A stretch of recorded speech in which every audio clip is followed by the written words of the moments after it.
All right, y'all, welcome to the show. Today's episode is going to be on budget onboard air compressor for this unit right here, because when I air down these big old tires and need to air them back up, I'm not going to be waiting 45 minutes for a portable air compressor to fill them up. So I'm making my own tanked onboard air compressor setup for less than 150 bucks.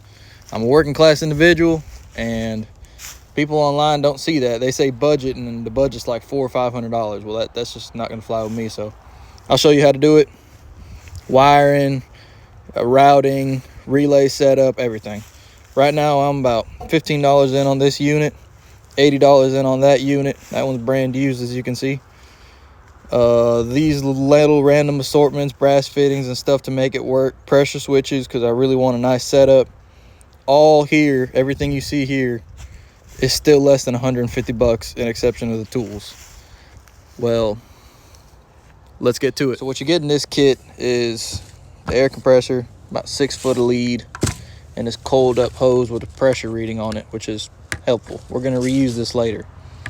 This is to route it because I have my compressor set up in my tank in 2 separate locations. I'm going to go with my compressor right here where they already bashed in and had a battery in here. I think this will work pretty good. And route my air line all the way to the back and put my tank set up right here. And this will be really easy and accessible for, doing everything I need to do. So let's start laying some things out, and I'll show you some wiring. So it's really important to know how much amperage your compressor is going to draw. If you go with this compressor in particular, it's 45 amps from what they state. So I went with the 50 amp relay, and these are real simple to set up. I like using relays instead of leaving all the load on my switch panel. You just got positive in from like a 12 volt positive all the time. Your signal wire over here on this white wire. Black wire is ground, and blue wire is your outlet. And this center one we're not going to use. I'm going to take that out, but it would be jumping 12 volt all the time between these two. I'm only using a 4-pin relay, not a 5-pin, so I'm not going to use that. We'll set that up somewhere around here because I already have 12 volt constant power in this unit right here.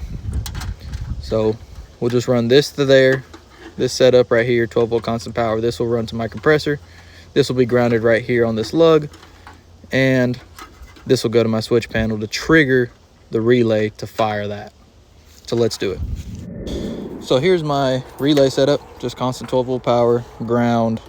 This will go to whichever one of these wires is the power because I've done lost track of them. Figure it out later. And this is my signal wire, which is going to go to my pressure switch. It'll turn off at 100 psi and will turn back on at 70 psi. And to this, I'm going to feed my switch power. So I'm going to have 12 volts running from there back to here, which is where my pressure switch is going to be in the tank. And then back to the front to this wire to tell this when to turn on and off.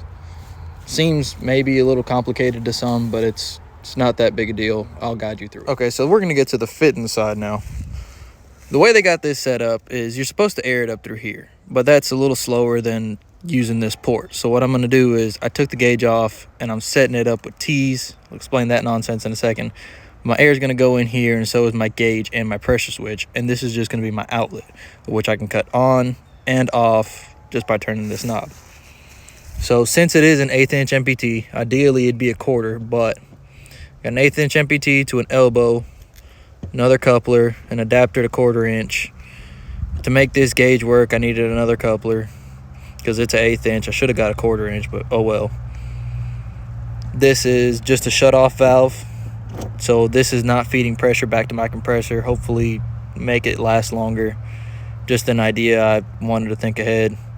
My pressure switch is going to go right here, and this is going to have the line threaded into it. It's a 1/4 inch MPT on this side. That'll go to my compressor. In theory, if this is cut off and I turn the air compressor on, it'll reach 100 psi right here, click off. When I open this valve, lets it in the tank, it'll go and go and go until this again reads 100 psi. It will cut off. At that point, I can turn on my valve to the hose that I'm going to reuse, fill up whatever I'm going to fill up, or blow off whatever I'm going to blow off, turn it off. It'll fill until it reaches 100 again, It'll cut on whenever it gets to 70 psi, and I don't have to worry about a thing. Now when I'm done with it, shut off this valve. I still have air in my tank, but it's keeping it from backfeeding my compressor because I'm not really sure how well these things will hold up to being at 100 psi all the time. But I don't know, just a safety feature, or if I have a leak or something, I can cut it off, not worry about it, you know. So where we're at now is I got this hose ran from the compressor all the way to the back. It's kind of just dangling there right now. Cut it right here and put a hose barb repair kit. It's just a 1/4 inch MPT fitting to a barb for the 3/8 hose. But I ran into a little hiccup. I can't hook it up front because this is some kind of like a fine thread, and it's not what I had picked up at the hardware store to convert it to industrial size type fitting. So I'm gonna have to revisit this some other time. But for today, I'm gonna hook up the original hose over and use the fitting that I didn't want to use to fill up, just for testing purposes, making sure everything works. So I got my pressure switch wires here. I'm gonna plug those in. Doesn't matter which one, just plug them in, works the same. Route them with my hose, probably throw some zip ties on there. Hook one of this to my switch, hook the other one to my relay. And after that, we should be able to get a battery, a relay in there, and see how she does. So unfortunately, this had to be run like this. But I will air up the tank using the hose going to there. Make sure my PSI reading is fine. Make sure this pressure switch works as it needs to. So I need to open this valve to allow the pressure switch to work. But since I don't have this hose connected to everything, I kind of just put this fitting so it closes it off somewhere. If not, it'd just be leaking out of here. But relay's in, everything's wired up. Let's see how it goes. All right, so let's see how it goes.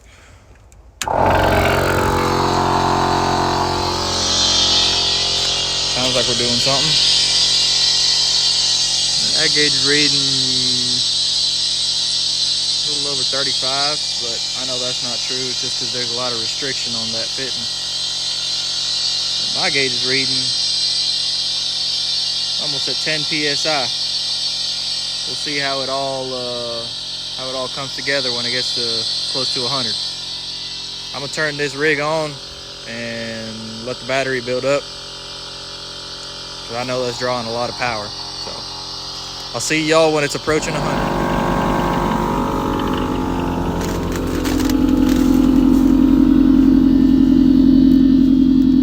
Approaching the threshold here, going about 85. Been running for a couple minutes now, probably about 5 minutes. We're getting close. So since we're getting pretty close, I'm gonna go ahead and cut this off, just so all we hear is the compressor.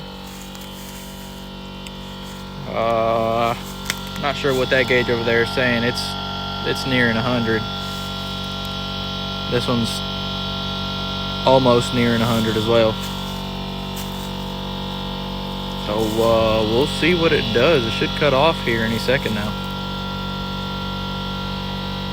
I got a really bad air leak out of this line because I didn't put no fittings on it. It's leaking over there really bad, which isn't helping, but for testing purposes only. We're approaching our 100. See what she does.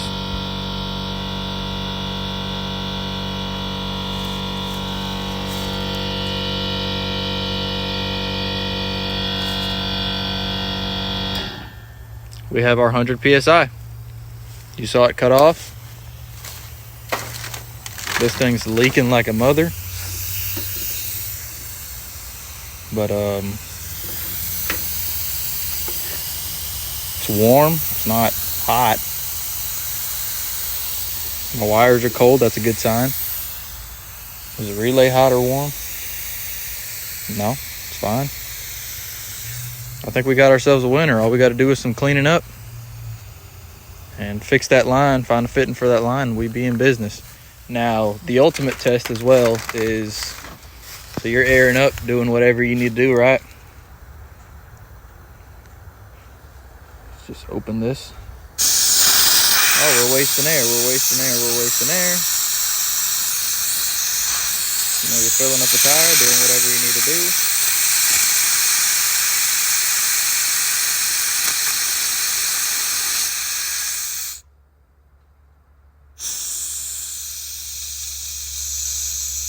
About 70.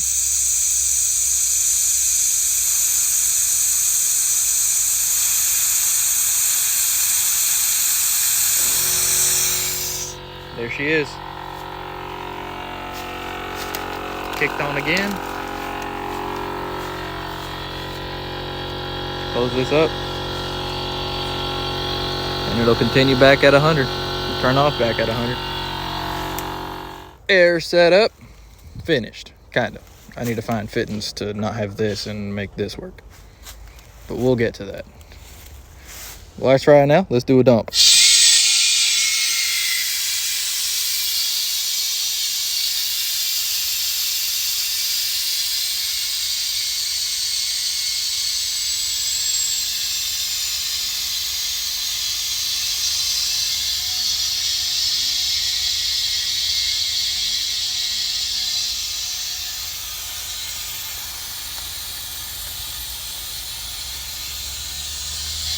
Hell yeah.